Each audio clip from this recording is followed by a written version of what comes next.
तर ज्योती गायकवाड आपल्या सोबत आहेत, त्यांच्याशी आपण बातचीत करणार आहोत. ज्योतीजी, ज्या प्रकारे पाहताय की मुंबईतल्या रुग्णालयांचा प्रश्न तुम्ही उपस्थित केलेला आहात, त्यापूर्वी धारावीचा असेल, रुग्णालयाची अवस्था काय आहे?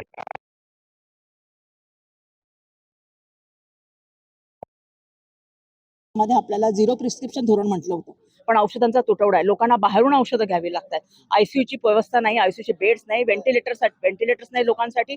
नंतर आपण जर बघितलं एमआरआय आणि सिटी स्कॅन ह्या ज्या मशीन आहेत त्या लोकांसाठी आवश्यक आहेत. त्या तुम्ही 3-3 महिन्याची तुम्ही डेट देता, 3-3 महिन्यांनी उपाय त्याचा काय करू, इन्व्हेस्टिगेशन करून काय मिळणार त्याच्यामधून. आणि त्याचे रेट्स पण जे तुम्ही प्रायव्हेट ह्यांना दिले त्याचे 35 ते रेट्स आहे ते जे सर्वसामान्य व्यक्तीला परवडणार नाही. काल मी सांगितलं की 50 ते 100 रुपयामध्ये त्यांना ते करून द्या किंवा जास्तीत जास्त 500 रुपये मध्ये. सामान्यासाठी तुम्ही परवडणारी गोष्ट करा ना. तुम्ही इथे कशाला केले ते रुग्णालय, आणि ते रुग्णालयामध्ये आम्हाला प्रायव्हेट सारखी सुविधा द्या, प्रायव्हेट सारखी स्वच्छता द्या. कारण जेव्हा टॉयलेटला महिला जातात तिकडे राहणाऱ्या किंवा तिथे असणाऱ्या, टॉयलेट्स एकदम घाण असतात.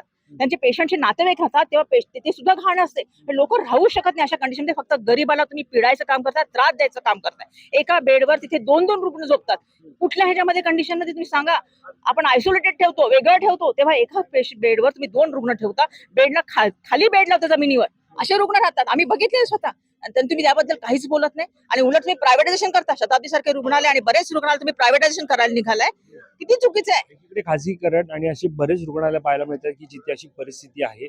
मात्र याकडे पाहायला गेलं तर आरोग्य असेल, अनेक विषय असतील, निधी मिळवला जात आहे, मात्र तो तिथपर्यंत पोहोचत नाहीये. काय सांगता? निधी मिळवला जात नाही. निधी कुठे जातो त्याचा उद्देश काय? श्वेतपत्रिका द्यावी. कुठल्या श्वेतपत्रिका दिल्या जात नाही. आता जर 7 लाखचं बजेट झालं, 7 लाख कोटीचं बजेट झालं, त्याचं काय श्वेतपत्रिका आहे? पुरवणी मागण्यामध्ये आता किती पुरवण्या मागण्या आल्या? पावसाळ्या वर्षी 57 लाखची हे झाली, कोटीची झाली हे.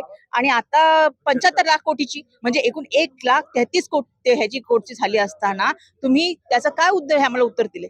त्याचं काय श्वेतपत्रिका दिली? विक्रमी हे की पुरवणी मागण्यावर चालणार सरकार आहे. एवढ्या बाबतीत पुरवण्या मागणं, पण त्याचा कोणालाही उपयोग होत नाही. तो फक्त होतो काही उद्योगपतींना, काही कंत्राटदारांना आणि त्यांच्या नफ्यासाठीच हे केलेलं आहे. आणि निवडणुकीसाठी हा पैसा वापरला जातो. आरोग्य मंत्र्यांशी तुम्ही या संदर्भात बातचीत करायला काय हरकत नाही. मी काल बोलले होते, समोर बसले होते. त्यामुळे आम्ही जेव्हा बोलतो तेव्हा आम्ही सगळ्यांसमोर बोलतो की असं सगळ्यांना खरं न्याय मिळणं अपेक्षित आहे. गरीब आणि जायचं कुठे अशी कंडिशन आली. हा जो सगळा जो आणीबाणी आहे ती कोणासाठी निर्माण होते? शेतकऱ्यासाठी निर्माण होते, गरीबासाठी निर्माण होते, अनुसूचित जाती जमातीसाठी निर्माण होते, ओबीसी साठी निर्माण होते. ही कोणा श्रीमंतासाठी नाही आणीबाणी. ही आणीबाणी जी आहे ती फक्त गरीबासाठी आहे. आणि त्यामुळे तो माणूस पिचला जातोय. बाकी सगळेच खुशी आहे, सगळेच खुशाल आहेत, सुखात आहेत.